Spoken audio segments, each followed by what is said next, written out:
పత్రిజీకి ప్రతిరూపం PMC pyramid meditation channel ప్రేక్షకులకి ఆత్మ ప్రణామాలు.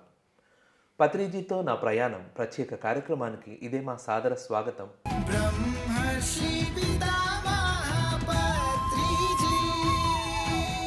బ్రహ్మర్షి పత్రిజీ ఒక మహాస్ఫూర్తి, ఎందరినో ధ్యానులుగా ఆత్మజ్ఞానులుగా మలిచిన మహాగురువు.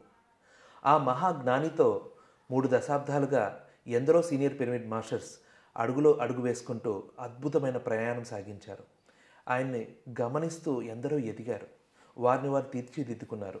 దాంట్లో భాగంగా ఎందరో కళాకారులు, ఎందరో మహానుభావులుగా తయారయ్యారు. మరి ఈరోజు మన ముందుకు విచ్చేశారు అంగర గ్రామ వాస్తవ్యులు పాపారావు గారు. మరి పాపారావు గారి ప్రయాణం మొదలు పెడదామా? ఓకే సార్, వెల్కమ్ టు పత్రిజీతో నా ప్రయాణం. నమస్కారం అండి. పాపారావు గారు, మీ గురించి పిఎంసి ప్రేక్షకులతో పరిచయం చేసుకోండి. ముందుగా ఆత్మజ్ఞానాన్ని అందింపజేసిన మన ప్రియతమ బ్రహ్మర్షి సుభాష్ పత్రిజీ గారికి నా శతకోటి నమస్కారాలండి. పిఎంసి ప్రేక్షకులకి నా నమస్కారాలండి. నా పేరు పాపారావు అండి. మాది తూర్పుగోదావరి జిల్లా అంగర గ్రామం అండి. అంగర గ్రామం, అక్కడ నేను మాది స్వీట్ స్టాల్ వ్యాపారం అండి. ఓకే, వ్యాపారం జరుగుతుంది. చాలా అద్భుతంగా ఉంది. హ్యాపీగా నాకు ఒక బాబు, ఇద్దరికి ఒకడు ఎక్స్పైర్ అయ్యాడు, ఒక బాబు ఉన్నాడు. ఓకే, హ్యాపీగా మా ఫ్యామిలీ రన్నింగ్ విషయంలో చాలా అద్భుతంగా జరుగుతుంది. ఓకే అండి. మరి మీ ధ్యానం ఎలా పరిచయమైంది, ఎవరి ద్వారా పరిచయమైంది, ఏ విధంగా ధ్యానంలోకి వచ్చారు, మీ ధ్యాన ప్రయాణం గురించి పరిచయం చేసుకోండి. ఓకేనండి. నేనండి ఫస్ట్ క్రిస్టియానిటీలో ఉండేవాడినండి. క్రిస్టియానిటీలో మా చిన్నమ్మ గారు వెళ్తుంటే నేను అలాగా నా క్రిస్టియన్స్ పరిచయం 19 సంవత్సరాలు సాగిందండి. ఆ క్రిస్టియానిటీలో మతం అంటే అది ఎప్పుడు మనకి బంధిస్తూ ఉంటుంది, అక్కడ అడ్డుగోడగా వేసేస్తుంది. మనల్ని మనం ఎదిగే స్థాయిని అణిచివేతని ఎక్కువగా ఉంటుంది. ఎదిగే స్థాయి ఉండదు, అణిచివేతే ఉంటుంది. అంటే మనకు తెలియదు కాబట్టి అక్కడ విధానం వేరు. కానీ నాకు మ్యారేజ్ అయ్యాక ఒక బాబు పుట్టాడండి. రెండోసారి కూడా ఒక 5 సంవత్సరాలకి రెండో బాబు పుట్టాడు. ఓకే అండి. పుట్టాక నాకు ఎలాగైందంటే ఈ పరిచయము, నాకు 5 సంవత్సరాల క్రితం రమణ గారు అని అంగర వాస్తవ్యులు రమణ గారు నాకు బ్రదర్ అవుతాడు. ఓకే, అన్నయ్య ధ్యానంలోకి రా, నువ్వు మతాలను పట్టుకుని ఉండకూడదు, నువ్వు అజ్ఞానంలో ఉండిపోతావు, నిన్ను నువ్వు తెలుసుకునే శక్తి నీకు ఏది ఉండదు, నువ్వు ఇక్కడ మతం ఎప్పుడు మనిషిని అణగదొక్కుతూ ఉంటుంది. ఓకే, జీసస్ చెప్పిన సత్యాలు ఎన్నో ఉన్నాయి, మంచి మంచి సత్యాలు ఉన్నాయి, కానీ ఆ సత్యాలను చెప్పరు, వాళ్ళ పోషణ గురించే చెప్తారు తప్ప ఏమీ ఉండదు అని చెప్పారండి. కానీ నేను అయినా మతం అనే మాధ్యమంలో ఉన్నాను కాబట్టి, ఆ ఉచ్చులో ఉన్నాను కాబట్టి నేను తెలుసుకోలేకపోయాను. వినేవాడు ఉంటే విమానం ఇంట్లోంచి అన్నీ వెళ్ళిపోయిందని చెప్తావు నువ్వు, వద్దురా బాబు నాకు. ఓకే, నేను ఆయన వినలేదనమాట అండి, ఆయన చెప్పిన మాటలు వినలేదు. కానీ నాకు బాబు పుట్టాడండి. బాబు పుట్టాక 9వ ఏట వరకు చాలా అద్భుతంగా ఆరోగ్యంగా పెరిగాడు. 9వ ఏట నుంచి అబ్బాయికి బ్రెయిన్ పోలియో అని వచ్చిందండి. ఓకే, అన్ని నరాలు చచ్చిపడిపోయినాయి అనమాట అండి. నరాలు చచ్చిపడిపోయి అంటే మనిషి ఇంకా నరాల్లో స్కిన్ ఉంటుందటండి, పొర, ఆ స్కిన్ అంతా పోయిందంటండి. ఓకే, అది పోవడం వల్ల నరాలు చచ్చిపడిపోయి ఇలాగ ఉండిపోయాడు అనమాట అబ్బాయి. కానీ నేను ఏం చేశానంటే, నా పట్టుదల ఏంటంటే, నా విశ్వాసం ఏంటంటే, జీసస్ నమ్మాను. స్వస్థపరిచే దేవుడు నువ్వే కదా, ఏదైనా స్వస్థపరుస్తాడు అన్న భావనతో నేను డైలీ 3 గంటలకు లేచి 5 గంటల వరకు మొక్కల మీద ప్రార్థన చేస్తూ ఉండేవాడిని అనమాట. ప్రార్థన చేస్తూ ఉండేవాడిని. నేను నా భార్య, తండ్రి నువ్వు రక్షించాలి, నువ్వు స్వస్థపరిచే దేవుడు నువ్వే కదా. నేను చిన్నప్పుడు నా ఊహ తెలిసిన కాడి నుంచి నేను నమ్మాను, నాకు వేరే దైవం అంటూ తెలీదు. నువ్వు నాకు ఎలాగన్నా అబ్బాయిని నువ్వు స్వస్థపరచాలి. స్వస్థపరచావంటే నీ గురించి నేను సేవ చేసుకుంటాను, నీ గురించి నేను సువార్త ప్రకటిస్తాను అని రోజు కన్నీటితో ప్రార్థన చేస్తూ ఉండేవాళ్ళనమాట. కానీ అయినా కుర్రోడు చలనం లేదు, కుర్రోళ్ళలో ఏ చలనం లేదు. స్వస్థపరిచే దేవుడు నువ్వే కదా, 7 వారాలు వెళ్తే స్వస్థపడుతుంది. నేను వెళ్ళని చోటంటూ లేదు, అన్ని చోట్లకి వెళ్ళాను అనమాట అండి. స్వస్థ స్థలాలకు వెళ్ళాను 7 వారాలు వెళ్ళాను, 14 వారాలు చేశాను, అయినా సరే అంటే చర్చిలోకి వెళ్ళామంట. ఓకే. వెళ్ళినా మనకు పని అవ్వలేదు. అంటే విధానం వేరు, నేను నడిచే విధానం వేరు, జీసస్ చెప్పిన విధానం వేరు. మతమత్తులో ఉన్నాను కాబట్టి నేను అంతవరకే నా జ్ఞానం. ఓకే. తెలియలేదు నాకంతా. ఏం చేస్తే ఏమవుతుందో, ఎలా చేస్తే మనం ఈ పరిస్థితి మారుతుందో అన్న అవగాహన లేదండి నాకు.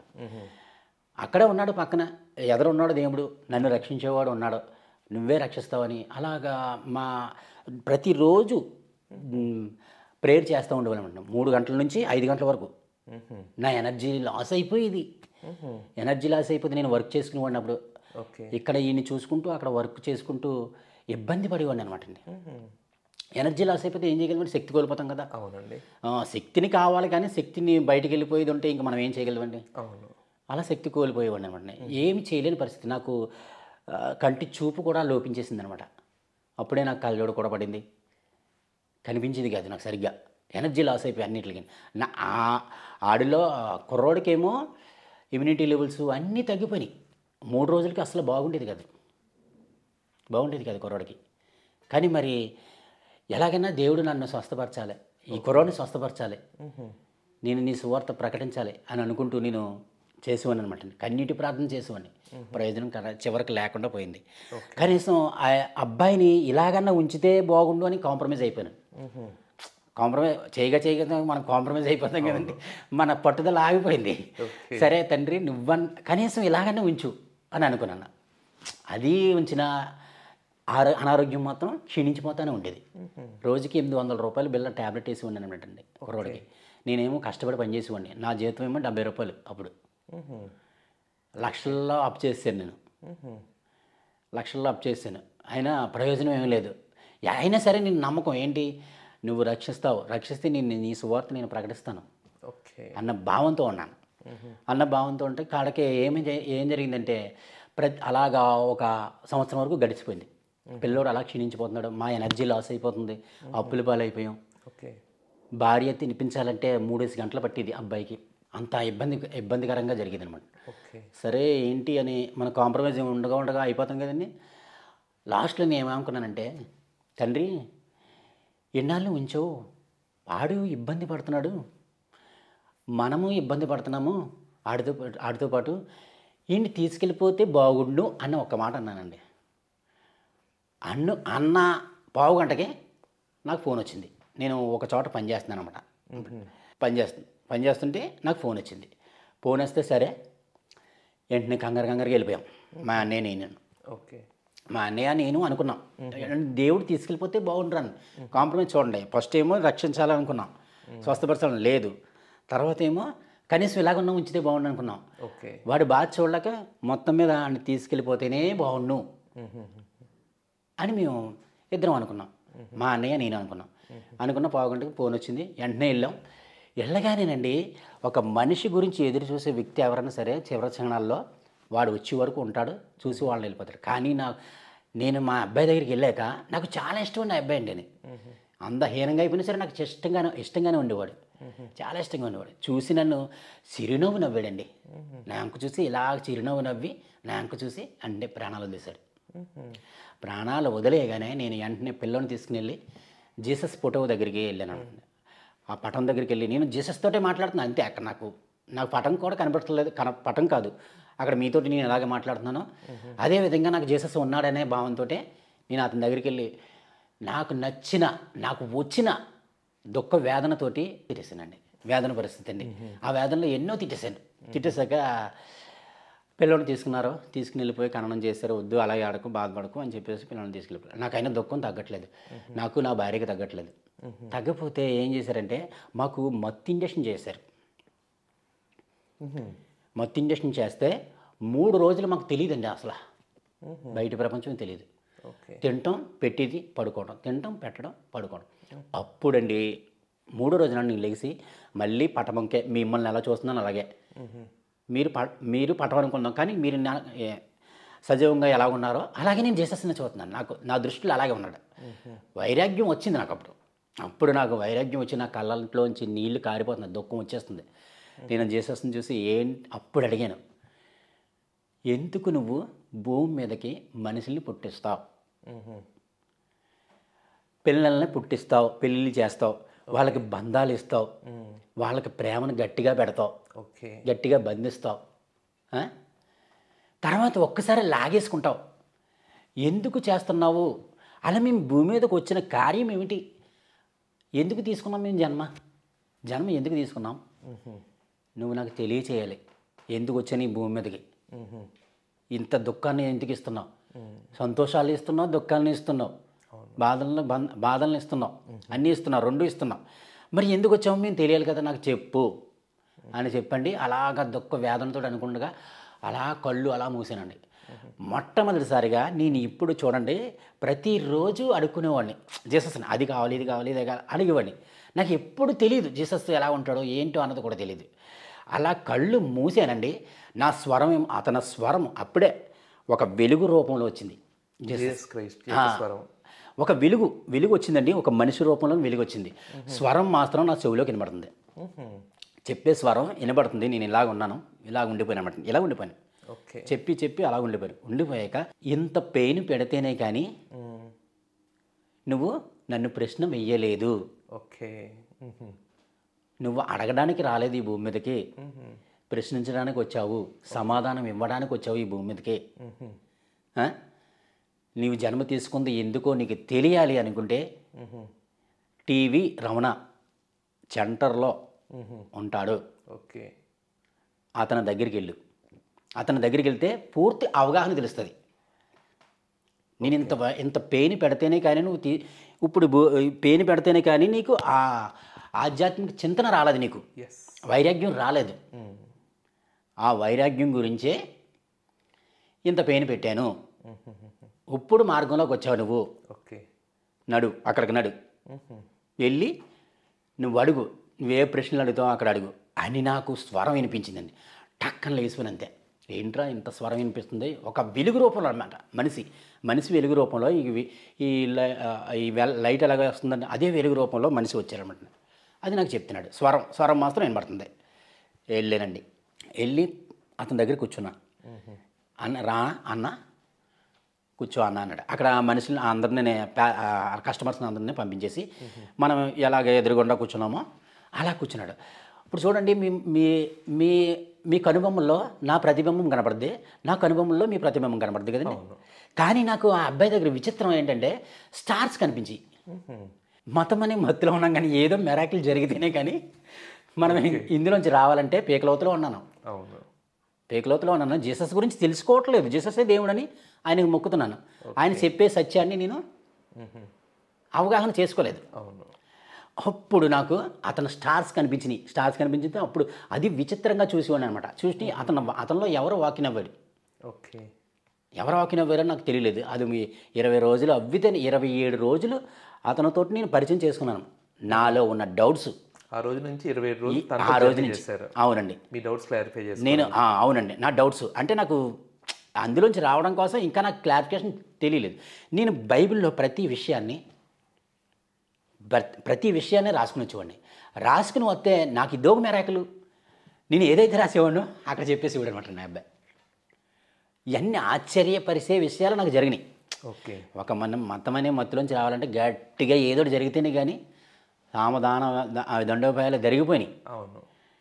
మెరాకిల్ ఇంకా జరగాల, ఇంకా ఎక్కడో ఉంది మనకు లోపం. ఇలాంటి మెరాకిల్ జరిగితేనే కానీ రాలేని పరిస్థితి అయిపోయింది నాకు. నేను రాసుకుని మొత్తం ఏంటి, ఇది చెప్పేయడం ఏంటి, విగ్రహారాధన గురించి రాసుకొచ్చేవాడిని. అక్కడ నీ ఈరోజు విగ్రహారాధన గురించే కదా నువ్వు చెప్తున్నావు. ఓకే, విగ్రహారాధన అనేది ఏమీ చేయకూడదు. యోగియామన ఏం చెప్పాడు తెలుసా? శిలలను చూసి శివుడని భావింత్రు, శిలలు శిలలే గాని శివుడు కాదే. శిలలను చూసి శివుడని భావింత్రు, శిలలు శిలలే గాని శివుడు కాదే. తనదులోన శివుడు తానేల తెలియడో తెలియడో తెలియడో, తానేల తెలియడో. విశ్వదాభిరామ వినురవేమా.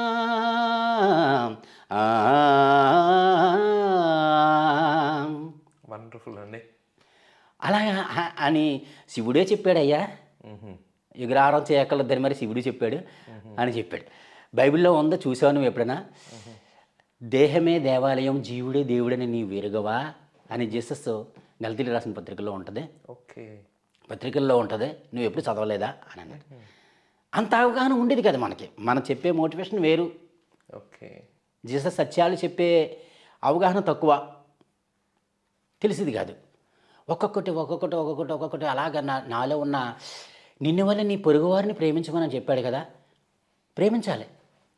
నీ పక్కవాడిని నువ్వు దైవం అనుకుంటే నీలో దుఃఖం ఉండదు ఇంకా అని ఇలాంటివన్నీ చెప్పువాడు అనమాట. నేను రాసుకుని వచ్చేవాడిని. మరి దీని అర్థం ఏమిటి చెప్పు అని చెప్పేవాడిని అనమాట. అడుగుతుంటే నేను చెప్పకుండానే తను చెప్పాడు. నేను చెప్పకుండా, నేను రాసుకొచ్చింది చెప్పకుండానే తను చెప్పాడు. నాకు ఆశ్చర్యం వేసింది అనమాట. ఓహో, ఇందులో ఏదో ఉందే మొత్తం మీద. బైబుల్ జనరల్ చదివేశారు భక్తి పరంగా. అవునండి. ఇక్కడ ధ్యానార్థాలు, ఆధ్యాత్మిక అర్థాలు ఏం చెప్తున్నారు మీకు? అవునండి. దాంతో మీకు సుస్పష్టం అవుతుంది. అవునండి. ఓకే అండి. నాకు ఓహో ఇందులో ఏదో ఉంది అన్న, ఏమీ లేదు, ఏమీ లేదు. నిన్ను నువ్వు అబ్జర్వేషన్ చేసుకోవడమే. నిన్ను నువ్వు అబ్జర్వేషన్ చేసుకుంటేనే నువ్వు ఎందుకు వచ్చావో నీకే తెలుస్తుంది.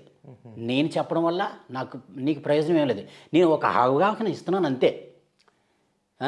ఇది నేర్చుకోవడం వల్ల, ఇది చేయటం వల్ల నీ ముక్కులో గాలినే. నీ గురువు లేడు, ఎవరు లేరు, ఏ గురువు దగ్గరికి వెళ్ళక్కర్లేదు. నీలో ఉన్న గురువు ఈ శ్వాసే. ఆ శ్వాసను ఒక్కసారి పట్టుకో, అబ్జర్వేషన్ చెయ్యి, ఇంటికి వెళ్ళి చెయ్యి, అబ్జర్వేషన్ చెయ్యి. నేనేం చెప్పక్కర్లేదు, నీలోంచే వస్తుంది. మరి జీసస్ చెప్పాడు కదా, సమస్తము నీలో ఉన్నది, అసాధ్యమంటూ ఏదీ లేదు అని చెప్పాడు కదా. మరి అది నీకు తెలియదా అన్నాడు. అప్పుడు ఆయన చెప్పినప్పుడు నాకు ఇవన్నీ అవగాహన వచ్చి అప్పుడు రాసినమాట. సమస్తము నీలో ఎమిడి ఉన్నది, అసాధ్యము అంటూ నీకు లేనిది, అసాధ్యము అంటూ నీకు లేనిది. ఓ మానవా నీ కోసమేనయా, ఓ మానవా నీ కోసమేనయా, తెలుసుకో తెలుసుకో తెలుసుకోర నీ కోసమే, తెలుసుకోర నీ కోసమే. నీకోసం నువ్వే తెలుసుకోవాలి. ఈ పాట నేను రాశాను అనమాట. ఓకే. ధ్యానంలోకి వచ్చాక రాశాను అనమాట. వండర్ఫుల్ అండి. ధ్యానంలోకి వచ్చాక నాకు పాటలు అంటే చాలా ఇష్టం అండి, చాలా ఇష్టం. అన్ని పాటలు, సినిమాల పాటలు పాడేవాడిని, క్రిస్టియన్ పాటలు పాడేవాడిని, అన్ని పాటలు. మా అమ్మగారు నేర్పిది పాటలు. అంటే క్రిస్టియానిటీలో మీరు ఉన్నారు? అవునండి. అప్పుడు రాసేవాళ్ళ పాట? అప్పుడు రాయలేదండి. పాటలు అప్పుడు పాడేవాళ్ళ? పాడేవాడిని. మీ వాయిస్ అయితే అద్భుతంగా ఉంది. ఓకే అండి, థ్యాంక్ యూ అండి. మీరు 19 అంటే ధ్యానంలోకి రాకముందు 19 సంవత్సరాలు క్రిస్టియానిటీలో ఉన్నారు. అవునండి. క్రిస్టియానిటీ పరిచయం అయినప్పుడు మీ వయసు ఎంత? క్రిస్టియానిటీ పరిచయం అయినప్పుడు నేను 7th చదువుతున్నాను అనమాట. అప్పుడు 7thకే దిగిపోయారు. అప్పటి వరకు హిందువుగా ఉండేది. మా చిన్నమ్మ గారు అప్పటి వరకు మీ పేరెంట్స్ వాళ్ళు హిందువులండి. నేను మా చిన్నమ్మ దగ్గర ఎదిగేవాడిని అనమాట అండి. చిన్నమ్మ దగ్గర పెరిగేవారు. చిన్నమ్మ క్రిస్టియానిటీకి మారారు, మీరు మారారు. నేను మారిపోయి నేను బాప్తిస్మా. మీ తల్లిదండ్రులు హిందువులుగా ఉన్నారు? హిందువులుగా ఉండేవారు. ఓకే ఓకే అండి. ఇప్పుడు మీరు ఎవరితో ఉంటున్నారు? మా అన్నయ్య నేను కలిసి ఉంటామండి. నేను కలిసి ఉంటామండి. మీ పేరెంట్స్? మా పేరెంట్స్ ఇంకా ఎక్స్పైర్ అయిపోయారండి. మీ పిన్ని ఉందండి. పిన్ని గారు కూడా మీతోనే ఉంటారు ఇప్పుడు? ఉండరండి. పిన్ని గారు ఇంకా క్రిస్టియానిటీలో అక్కడే ఉండిపోయింది. Okay okay. నాకు వైరాగ్యం వచ్చాక నేను తెలుసుకున్నాను. ఓకే, బాగుంది. మరి పత్రిజీతో ప్రయాణం వెళ్ళే లోపల మీ ధ్యాన ప్రయాణం గురించి ముగించండి. ఓకే అండి. అప్పటి నుంచి నేను నేను ఏదైతే చేశానో ఆయన ఏం చెప్పాడంటే, అప్పటి నుంచి నేను ధ్యానం చేయటం చెప్పాక నన్ను నేను తెలుసుకోవాలని ఇలాగా రమణ చెప్పాడే అని నా భార్యకి చెప్పాను అనమాట. నా భార్యతో అన్నాను, సరే ఇలా చెప్పాడు కానీ నాకు అవగాహన కలగట్లేదన్న, ఏదో అక్కడో చిన్న లోపం. మాయా అన్నీ చేసాము, అంతా అయిపోయింది, నువ్వు అడిగావు, నీ స్వరం వినిపించింది అని చెప్పావు కదా, జీసస్ చెప్పాడు, జీసస్సే చెప్పుంటాడు ఇది.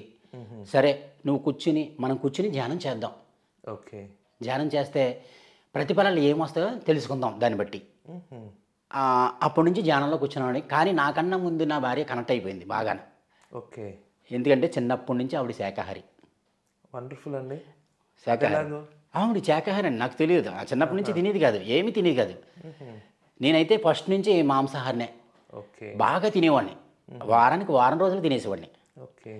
ఒక్కొక్కటి ఇలా ధ్యానం చేస్తుండగా ఒక హింస చేయకూడదు, మనతో పాటు ఈ జీవితానికి ఇక్కడికి భూమి మీద జీవించడానికి వచ్చినవి వాటిని కూడా మరి మనం తినకూడదు అన్న ఒక అవగాహన ఒక్కొక్కటి ధ్యానం చేస్తుంటే ఏయో వస్తాయని కదా, అన్ని లాభాలే. ఒక్కొక్క కోణంలో ఓకే మార్పు జరుగుతూ ఒక వాటర్ ఫిల్టర్ ఎలా ఫిల్టర్ అవుతుందో నాలోను అలా ఫిల్టర్ అవుతూ వచ్చిందనమాట.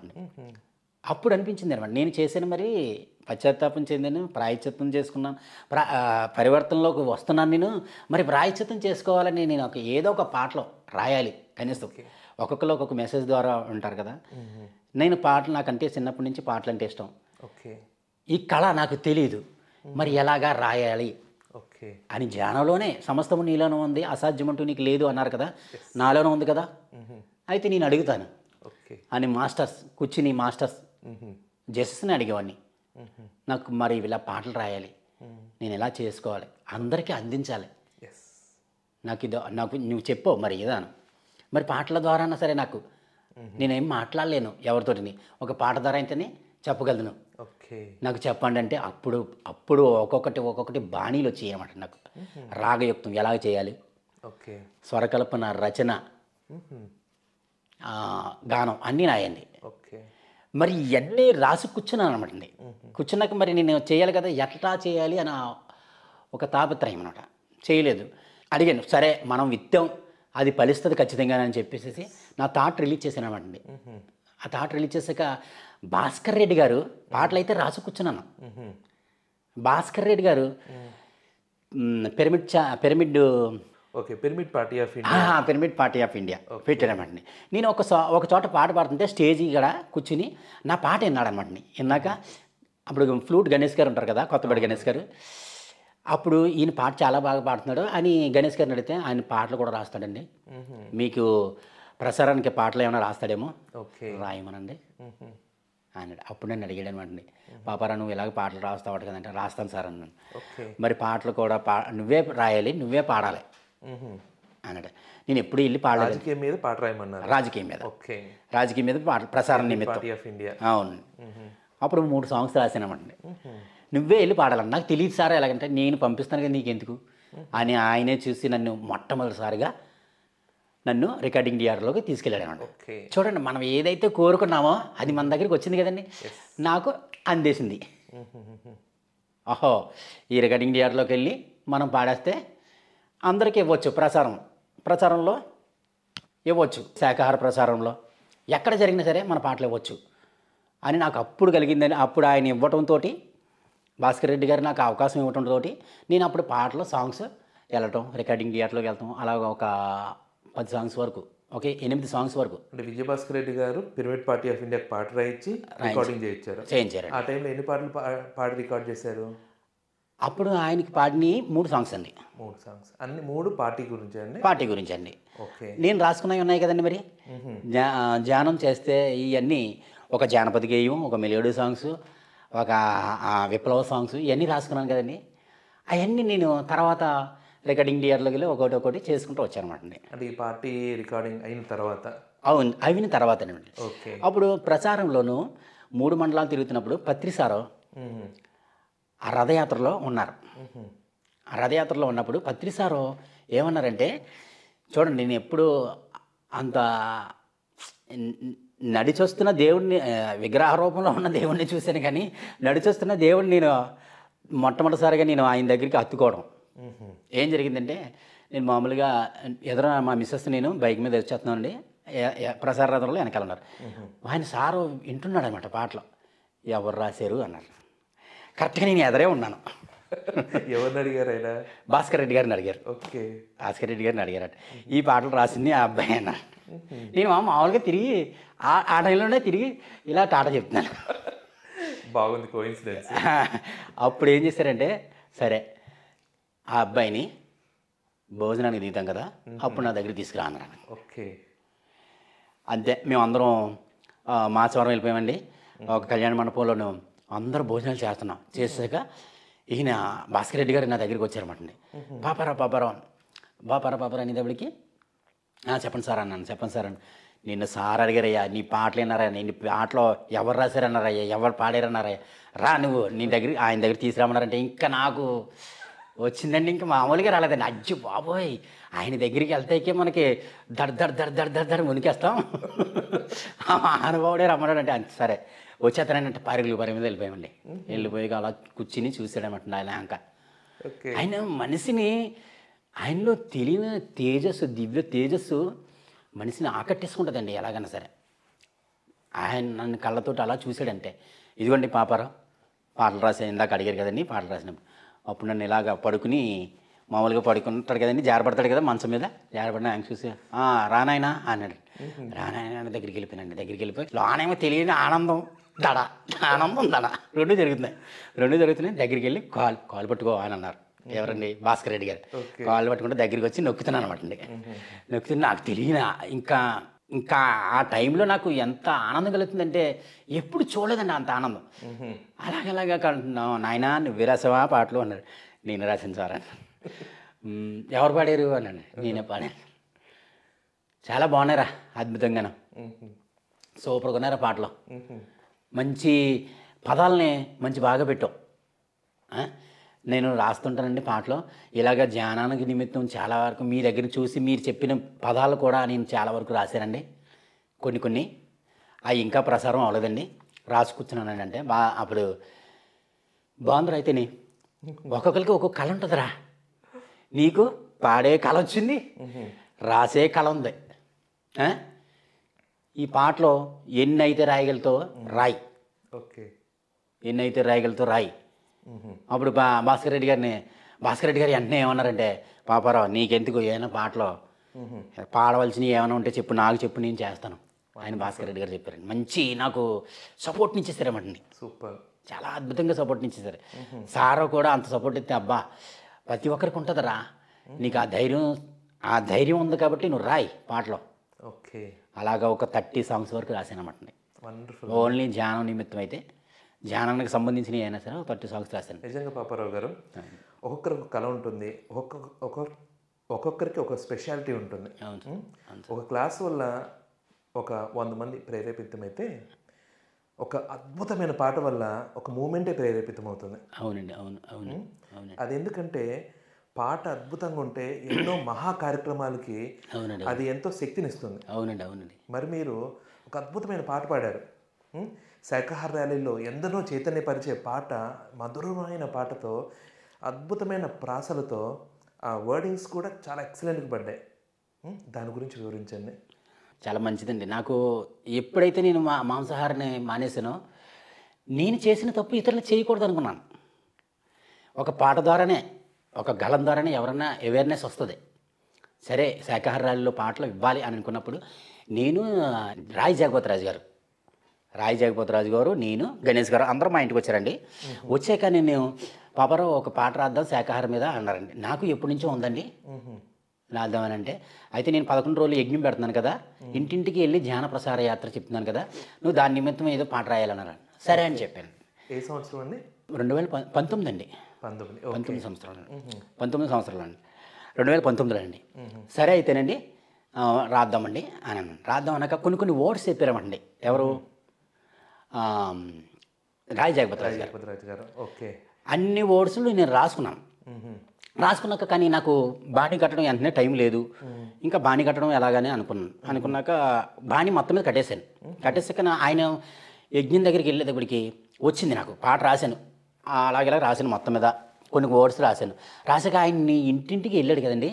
ఇంటింటికి వెళ్ళి, అమ్మ నువ్వు మాంసాహారం తినకూడదమ్మా, అమ్మాయికి మూగజీవాలను చంపకూడదు, ఇక్కడతో రాబద్దాం, ఇది అనాగరిక ఆచారం ఇది అని చెప్తుంటే నాకు అప్పుడు ఇంకా కొంచెం పదాలు, మంచి పదాలు వచ్చినాయమండి. అప్పుడు నాకు అనిపించింది అనమాట. ఒక 2 చరణాలు మాత్రం రాశాను. ఓకే, 2 చరణాలు అయితే రాశాను. 2 చరణాల వరకు రాయగలిగాను. ఆయన చూసిన ప్రవర్తనతోటి, ఆయన మాట్లాడే తీరుతోటి, నేను అన్నీ మీరు మాట్లాడుతున్నారు కదండి, మీరు మాట్లాడే వర్డ్స్ ఏమైనా ఇంకా మంచి నేను నా మైండ్లో పెట్టేసుకుంటాను అనమాట. పెట్టేసుకుని నేను రాసుకుంటాను. అలాగే రాసుకున్నాను 2 చరణాల్లో అవిని. 2 చరణాలు కానీ 3వ చరణం రావట్లేదు. ఓకే, ఏం చేయాలి పరిస్థితి, నాకు 3 చరణాలు కావాలి అని నేను మళ్ళీ నాలో నేను ప్రశ్న వేసుకుని ధ్యానంలో కూర్చున్నాను. అంతేనండి, ప్రకృతి వ్యాలీలో సారో ఒక ఎపోసిడ్ చూసానమండి ఆయనది చెప్తుంటే ఎపిసోడ్ చదువుతున్నాను. ఆయన ప్రకృతి వెళ్ళండి మాట్లాడుతున్నాడు ఈయన స్టేజ్ మీద ఆ స్టేజ్ మీద జీవహింస గురించి చెప్తున్నాడు అనమాట. అబ్బా ఇదేదో బాగుందని మంచి నా ఎరుకుతోటి అలాగే వింటున్నాను అనమాట. వింటుంటే అమ్మాయికి మూగజీవాలు ఏం చేసింది అనుకుంటున్నారా మీరు? నేను హైదరాబాద్లోనండి ఆయన ఇక్కడికి వెళ్తారు కదండి రూమ్ దగ్గరికి ఏదో, ఆయన దగ్గరికి వెళ్తుంటే ఒక దారిలోంచేమో అన్ని మాంసం దుకాణాలు అనమాట. ఒక దారి ఏమో మంచి దారి ఏమీ లేనిది. ఆయన ఈ మాంసం దుకాణాల దారిలోంచి వెళ్ళివాడట. కానీ ఆ రోజు వెళ్తాం మానేశాడు. ఇదేంటి హింస చేసి ఎంపీ నుంచి వెళ్తున్నాను నేను అని చెప్పేసి ఆయన మామూలు రూట్ నుంచి వెళ్ళిపోయి రూమ్లోకి వెళ్ళి కూర్చున్నాడు అంటండి. అంతే కనిపించిన జీవులన్నీ ఆయన దగ్గరికి వచ్చేసినాయి అంటండి. వచ్చేసేసి ఏంటి నాయనా నువ్వు ఈ భూమి మీదకి నువ్వు వచ్చావు, మమ్మల్ని ఉద్ధరించే వాళ్ళు మమ్మల్ని కాపాడేవాళ్ళు ఎవరని అనుకున్నాం మేము, కానీ నువ్వు వస్తే నిన్ను చూసి మేము ఆనందిస్తున్నాం, మేము చనిపోయినా పర్లేదు, నా వచ్చే తరం వాళ్ళు ఆగుతారు కదా, ఆ జీవులు ఆగుతాయి కదా, ఆపుతారు కదా అన్న భావంతో ఆలోచనతో మిమ్మల్ని చూసి బతికేస్తున్నాం తండ్రి, హ్యాపీగా ఉంటున్నాం, నువ్వేంటి మమ్మల్ని వదిలేసి వెళ్ళిపోతున్నావు, నువ్వు ఆ రూట్ నుంచి వెళ్ళిపోయావని అని కన్నీటి గోళ్ళు పెట్టుకున్నాయంటండి. ఆ పత్రి సార్ అలా చెప్పాడు. అప్పటి నుంచి మళ్ళీ ఆయన అలాగే వెళ్తున్నాడు. అప్పుడు నాకు వచ్చిందండి థాట్, కనిపించిన జీవులు కన్నీటి కథలు విని ఆపాలి ఇక జీవహింసను అనే 3 చరణాలు వచ్చేసినాయండి. పత్రిజీ ఆశయాన్ని నెరవేరుద్దాం, శాకాహార ప్రపంచంగా రూపుదిద్దామని ఒక అప్పటికప్పుడు వర్డ్ వచ్చేసిందండి. ఆ 3 చరణాలు రాసానండి. రికార్డింగ్ థియేటర్లోకి వెళ్తే అద్భుతంగా వచ్చిందండి. అది చాలా అద్భుతంగా వచ్చింది. ఒక్కసారి ఆ పాట వినిపిస్తారా? Okay sir. కదులుచున్నది మహాకరుణ యాత్ర, ప్రతి ఇంట జీవహింస రూపు మాపు యాత్ర. కదులుచున్నది మహాకరుణ యాత్ర, ప్రతి ఇంట జీవహింస రూపు మాపు యాత్ర. ఎంతకాలము ఈ మాంసభక్షణ, మూగజీవ కంఠాలను తెగనరకడమా. ఎంతకాలము ఈ మాంసభక్షణ, మూగజీవ కంఠాలను తెగనరకడమా. కనబడలేదా వాటి ఆక్రందనలు, వినబడలేదా వాటి ఆత్మఘోషలు. జయహో జయహో అహింస యాత్రకు, జయహో జయహో జయహో అహింస యాత్రకు, జయహో. కదులుచున్నది మహాకరుణ యాత్ర, ప్రతి ఇంట జీవహింస రూపు మాపు యాత్ర. నాగరికత అందలం ఎక్కుతూ ఉంటే అనాగరిక ఆచారం ఎంతకాలము. నాగరికత అందలం ఎక్కుతూ ఉంటే అనాగరిక ఆచారం ఎంతకాలము. కరుణ అన్నదే లేదా ఆ జీవులపై, స్వస్తి పలకరా ఇంకా జీవహింసపై. కరుణ అన్నదే లేదా ఆ జీవులపై, స్వస్తి పలకరా ఇంకా జీవహింసపై. ఎంతకాలము ఈ మాంసభక్షణ, మూగజీవ కంఠాలను తెగనరకడమా. కనబడలేదా వాటి ఆక్రందనలు, వినబడలేదా వాటి ఆత్మఘోషలు. జయహో జయహో అహింస యాత్రకు, జయహో. కదులుచున్నది మహాకరుణ యాత్ర, ప్రతి ఇంట జీవహింస రూపుమాపు యాత్ర. జీవులన్నీ పరమాత్మ బిడ్డలేనని వేదశాస్త్ర సారాంశం అంటుందని. ప్రతి జీవి పరమాత్మ బిడ్డలేనని వేదశాస్త్ర సారాంశం అంటుందని. ఏ జీవిని చంపే హక్కు నీకు లేదని భరతమాత అంటుంది హింస ఏంతని. ఏ జీవిని చంపే హక్కు నీకు లేదని భరతమాత అంటుంది హింస ఏందని. ఎంతకాలము ఈ మాంసభక్షణ, మూగజీవ కంఠాలను తెగనరకడమా. కనబడలేదా వాటి ఆక్రందనలు, వినబడలేదా వాటి ఆత్మఘోషలు. జయహో జయహో అహింస యాత్రకు, జయహో జయహో జయహో అహింస యాత్రకు, జయహో. కదులుచున్నది మహాకరుణ యాత్ర, ప్రతి ఇంట జీవహింస రూపుమాపు యాత్ర. కనిపించని జీవుల కన్నీటి కథలు విని ఆపాలికనైన జీవహింసని కనిపించని జీవుల కన్నీటి కథలు ఇని ఆపాలికనైన జీవహింసని పత్రిజీ ఆశయాన్ని నెరవేరుద్దాం శాకాహార ప్రపంచంగా రూపుదిద్దుదాం పత్రిజీ ఆశయాన్ని నెరవేరుద్దాం శాకాహార ప్రపంచంగా రూపుదిద్దుదాం ఎంతకాలమో ఈ మాంసభక్షణ మూగజీవ కంఠాలను తెగనరకడమా కనబడలేదా వాటి ఆక్రందనలు వినబడలేదా వాటి ఆత్మఘోషలు జయ హో జయ హో అహింస యాత్రకు జయ హో కదులుచున్నది మహాకరుణ యాత్ర ప్రతి ఇంట జీవహింస రూపు మాపు యాత్ర కదులుచున్నది మహాకరుణ యాత్ర ప్రతి ఇంట జీవహింస రూపు మాపు యాత్ర ఎంతకాలము ఈ మాంసభక్షణ మూగజీవ కంఠాలను తెగనరకడమా కనబడలేదా వాటి ఆక్రందనలు వినబడలేదా వాటి ఆత్మఘోషలు జయ హో జయ హో అహింస యాత్రకు జయ హో. అది సార్. వండర్ఫుల్ అండి. ఓకే ఫ్రెండ్స్, చూసాం కదా అంగరవాస్తవ్యులు పాపారావు గారి పత్రిజీతో వారి ప్రయాణంలో భాగంగా ఈరోజు ఆయన ధ్యానంలోకి ఎలా వచ్చారు, ఆయన జీవితంలో ఎంత మదనపడ్డారు, ధ్యానంలోకి వచ్చిన తర్వాత పరిపక్వత చెందిన తర్వాత పత్రిసారి ఆలోచనల అనుసారంగా శాకాహారం గురించి అద్భుతమైన పాటలు అందించారు. అలాగే ఆయన ఎన్నో పాటలు అందించారు. పత్రిసారి అన్నట్లు ఒక్కొక్కరిలో ఒక్కొక్క స్పెషాలిటీ ఉంటుంది. మరి ఈయనలో పాటలు రాయడంలో కానీ అద్భుతమైన వాయిస్తో పాడడం కానీ ఎంత అద్భుతంగా ఉంది కదా. మరి నెక్స్ట్ ఎపిసోడ్లో పాపారావు గారి పత్రిజీ గారితో వారి ప్రయాణంలో ఆయనకున్న పత్రిజీ గారి మీద ఉన్న ఆయన స్పష్టతని, పత్రిజీ గారితో ఆయన అనుభూతుల్ని, ఆనందాలని, అనుభవాలను మరింతగా విశేషంగా పంచుకుందాం. చూస్తూనే ఉండండి PMC ఛానల్.